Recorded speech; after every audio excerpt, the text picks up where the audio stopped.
This is a tambura I'm playing over.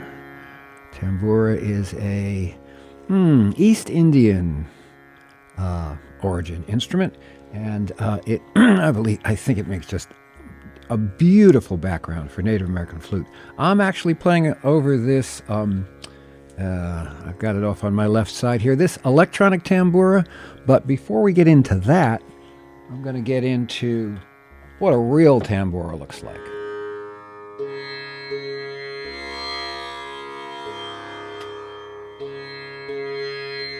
So here is a real tambura. It's a 4-string instrument.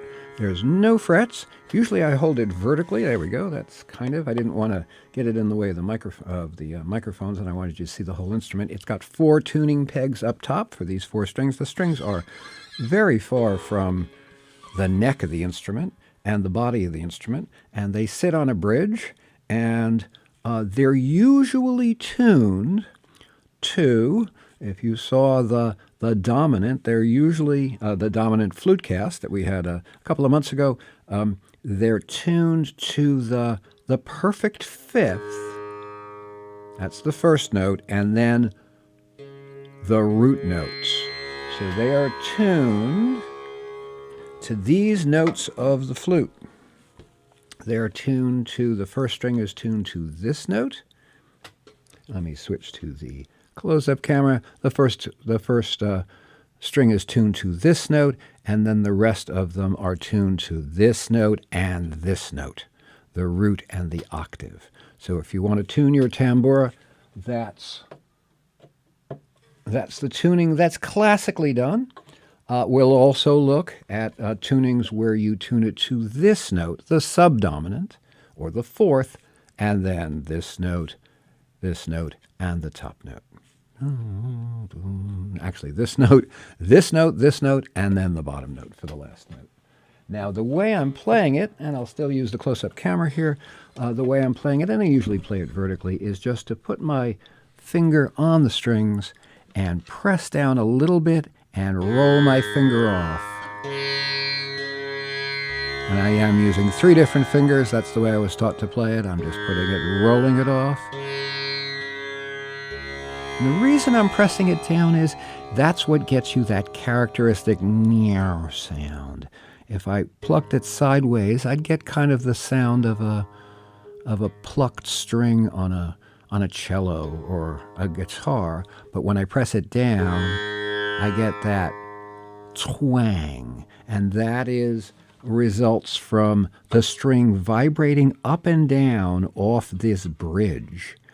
And that's what creates the characteristic sound of this instrument. So,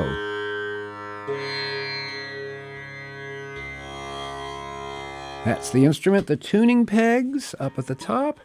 You can use your ear and tune it to your flute, or you can use a tuner. They're augmented by these small little beads down at the bottom. And as I move the beads up and down, that's the fine tuning. It's very easy to tune. You get close, and then you just adjust these beads and get it into really close pitch, because it's quite sensitive to getting it well tuned. We are used to bringing our flutes in tune with our breath. We bring our flutes in tune by introducing a note and then increasing the pitch of that note, increasing our breath pressure to increase the pitch of the note. So normally when I'm going to start, especially at the beginning of the song, I don't quite know where the pitch is going to be. I'm going to start a little on the soft side, which will be probably a little flat, and bring it into pitch with my breath pressure, like this.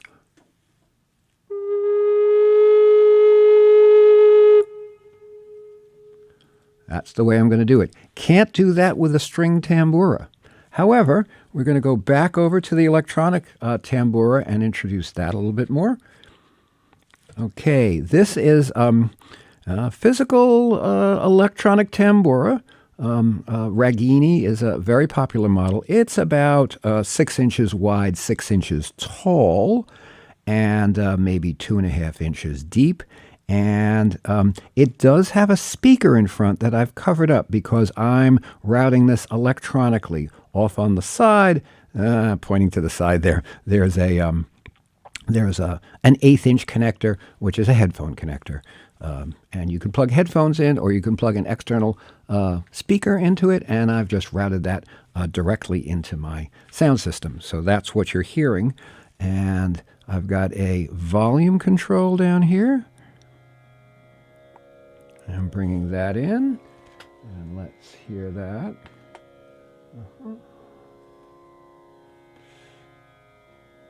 We should get some sound here. There we go.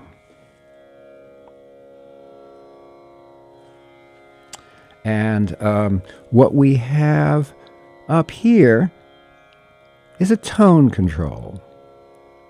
In India, they have female tamburas and male tamburas. So for the English-speaking audience, they call it ladies and gents.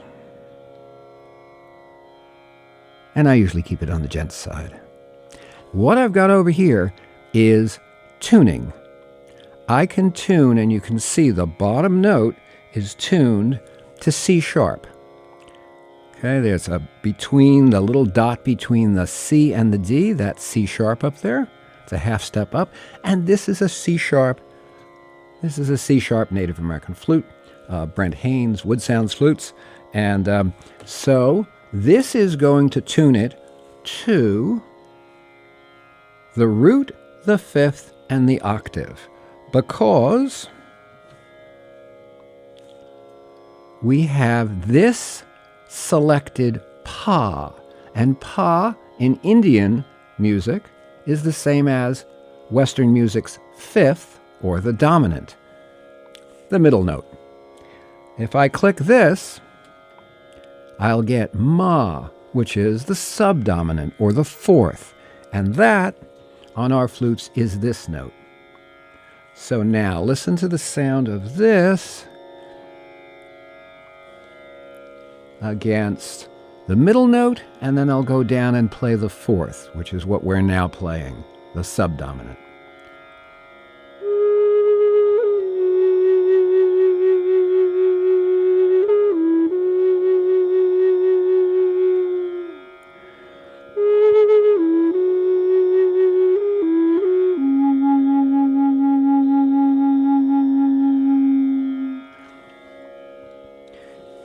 You have a lot of other possibilities here. I can tune to the ni, which is the seventh. Okay, we've got it tuned to the ni now, and there's a lot of other controls that allow me to fine-tune this. I'm going to set it back to none of these, and now I just hear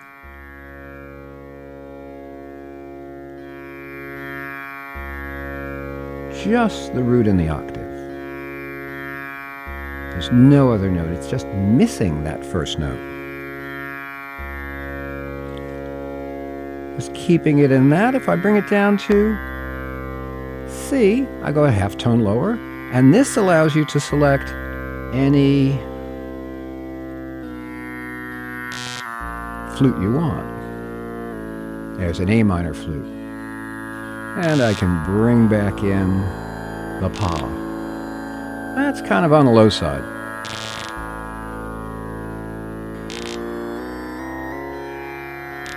There's my original C sharp. I can adjust the tempo, speeding it up.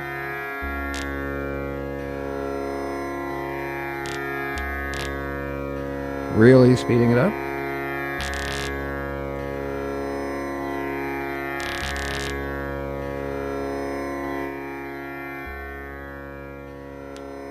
There we go. And slowing it back down again. This box is actually fairly heavy because it's got batteries in it. If you take that cover that I put off over the speakers, you can just take this box without a power system, with the batteries in it, turn it on, runs I think 6 or 7 hours, and take it to a yoga session or a performance, and just after you get comfortable with it, you could play for half an hour with this going in the background. It's absolutely beautiful. I think this is a wonderful instrument.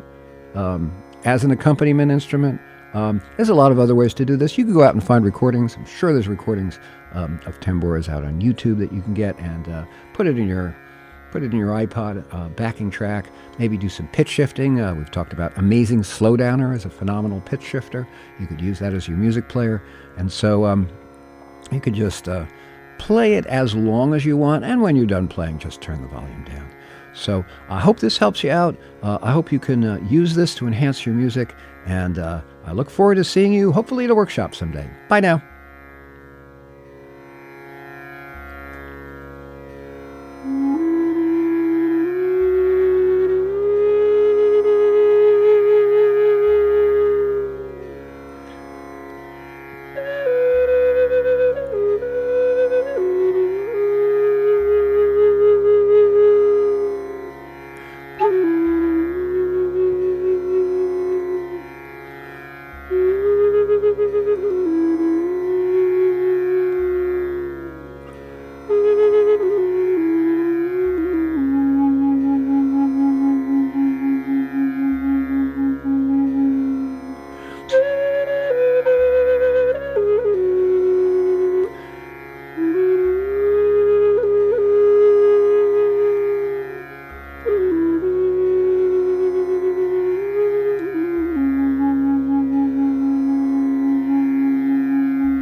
Thank you.